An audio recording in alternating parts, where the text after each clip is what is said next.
Jesus that millions or billions subscribe to. The religion of Jesus.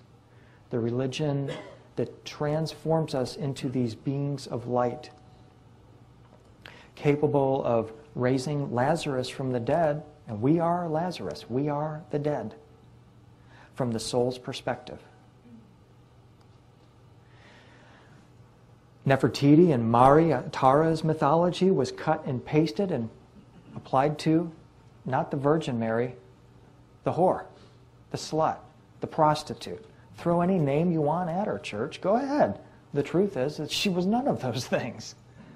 They call her that because they have to keep people from following her mystic teachings. Mari, the goddess Mari, and Mary Magdalene are probably one and the same, a continuation of the same teaching, a continuation of the same priestesshood. Mari is also Eve.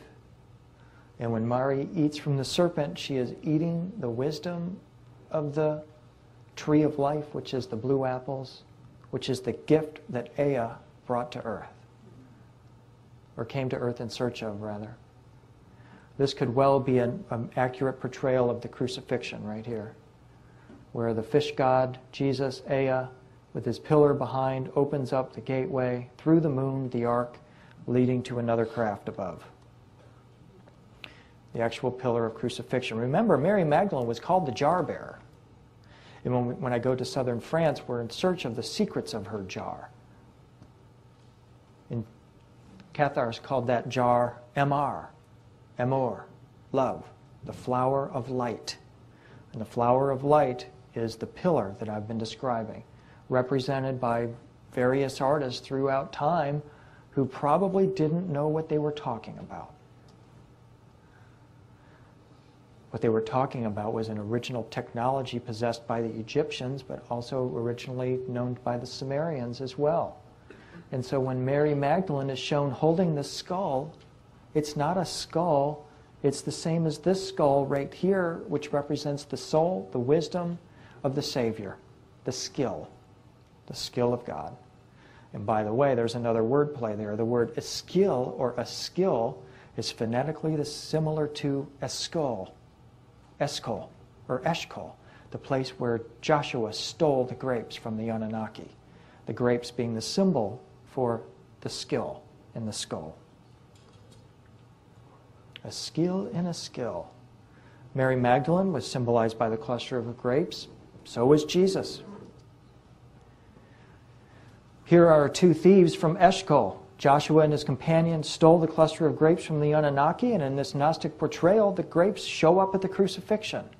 Why? Because the crucifixion was a Stargate event.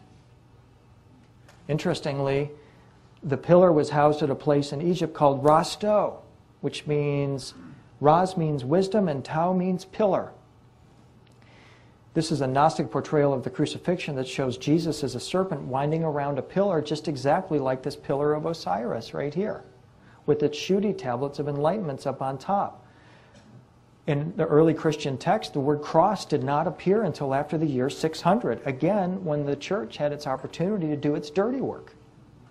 The original Greek word used for the pillar of crucifixion was stau-ro, the mirror image of Ra-sto.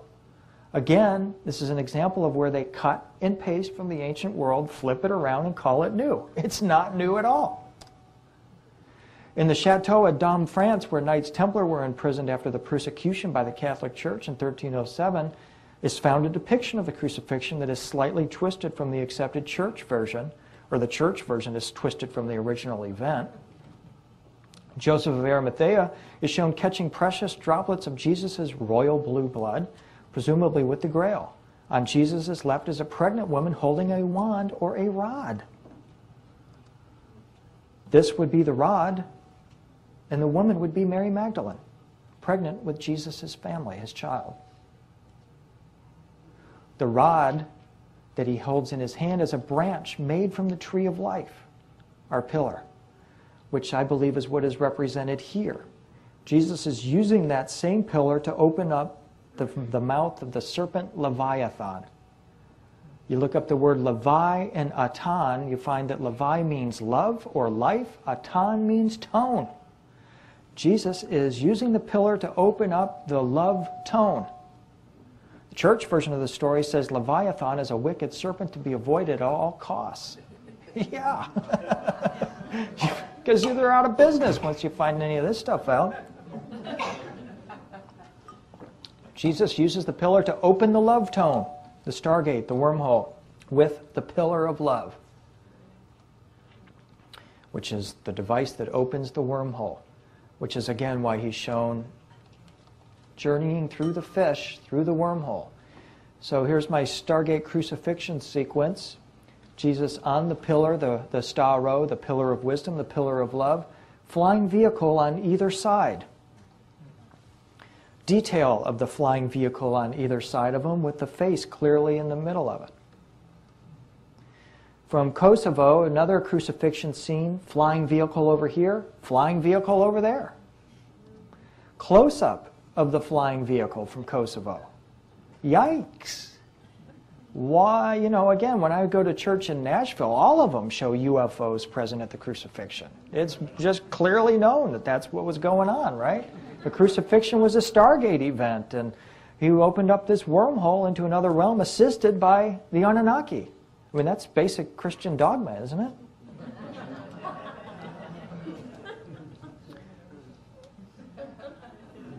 Through the wormhole, the Stargate.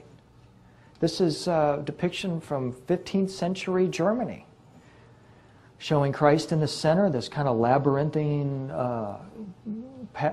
network of, I submit, representing the wormhole with a guy popping out the other end.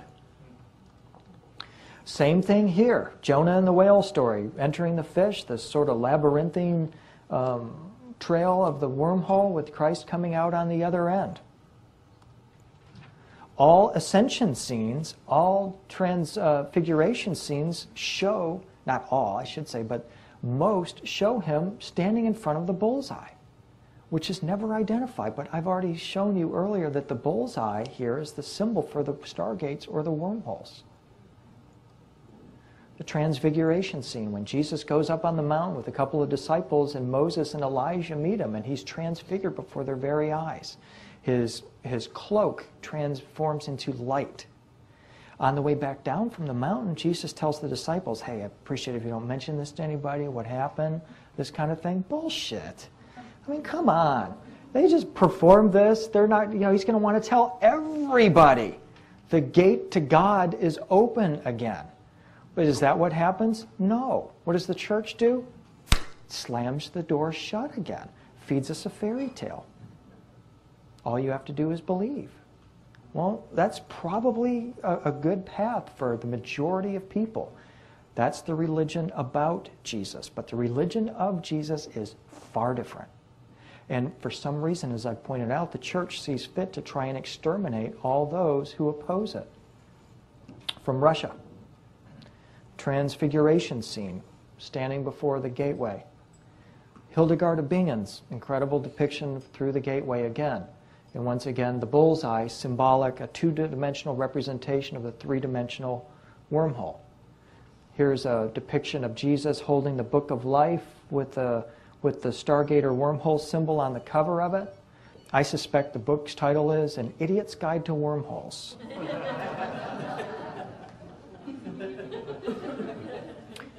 Co-written by Ea, who popped out of his pillar or can and delivered the secrets of the stars.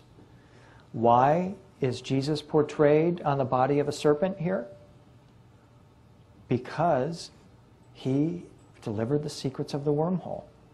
This incredible drawing was made in 1798, 100 years before this face appeared on the first photograph of the Shroud of Turin in 1898.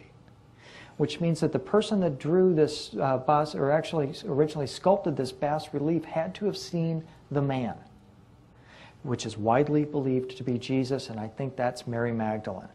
And I like to joke that this took place in Alexandria, and probably what happened is they went to a carnival in Alexandria and they stuck their heads through one of these things here, and someone made this depiction. Yeah? No? I don't know. The Gnostics portrayed Jesus as the serpent, and I believe it was to connect him, one, with Ea, and 2, the secrets of the wormholes. Nostradamus had an encounter with this very same creature. He called him the king of Tyre, who built Solomon's temple. But Tyre is also the king of terror. It's also the king of Tara, who is Ea, who delivers the skill of life, who delivers the blue apples.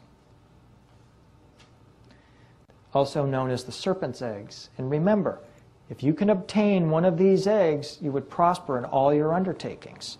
Now, see, what I think has happened is you have this crucifixion scene, and it's like, okay, where's the beef? You know, surely this guy goes into the wormhole for 3 days, comes back out, and he's got something with him. What happened to it? Maybe it went to England, probably Ireland, Rennes-le-Chateau, or other possibilities for where it went. And remember that as it came out from the tail of the serpent, it must be caught in midair in a cloak, and then he who seized it must gallop off on horseback and jump across a river.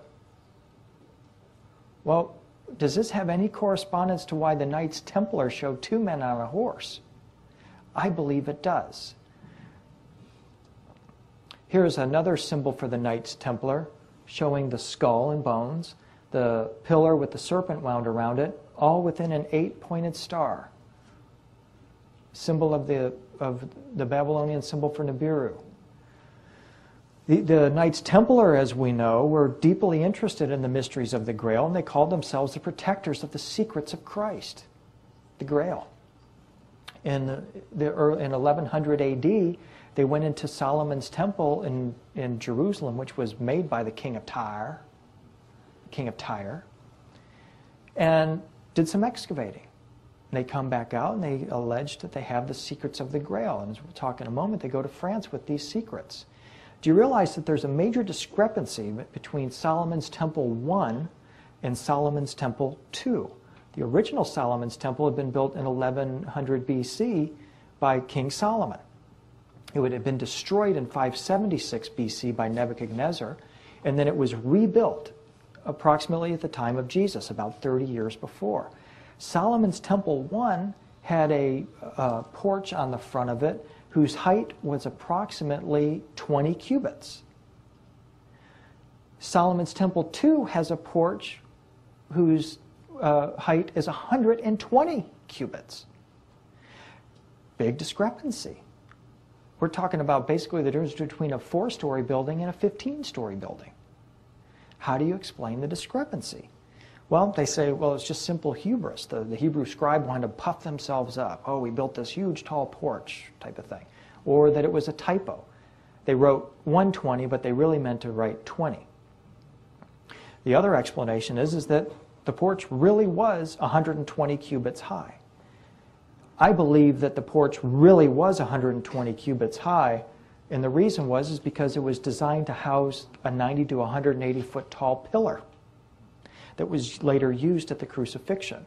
And when the Templars went into Solomon's temple and recovered the secrets of the crucifixion in Christ, what they actually recovered was something that has far more to do with the stars than it does have to do with a simple carpenter's cup. In fact, it has to do with our pillar. This is another depiction from the Winchester Bible. And what we see here is David, King David, with his lyre or harp in hand, taking the Ark of the Covenant into Jerusalem, which was to be housed at Solomon's Temple. Solomon's Temple 1, and was quite possibly even there at Solomon's Temple 2. So here's David carrying the Ark into Jerusalem. The question is, what else do you see in this picture? Well, what I see is a pillar over here on this side, and I see a serpent on this side attached to the ark. When you take this pillar and this serpent and put it on that ark, what do you have? You have the true Ark of the Covenant. This is another depiction from the same Winchester Bible. It suggests to me that somebody knows that there's a missing piece to the Ark of the Covenant. And that is why the discrepancy between the two Solomon's temples, or excuse me, the two temples of Solomon. It was the second one was designed to house this enormously tall pillar that was used at the crucifixion.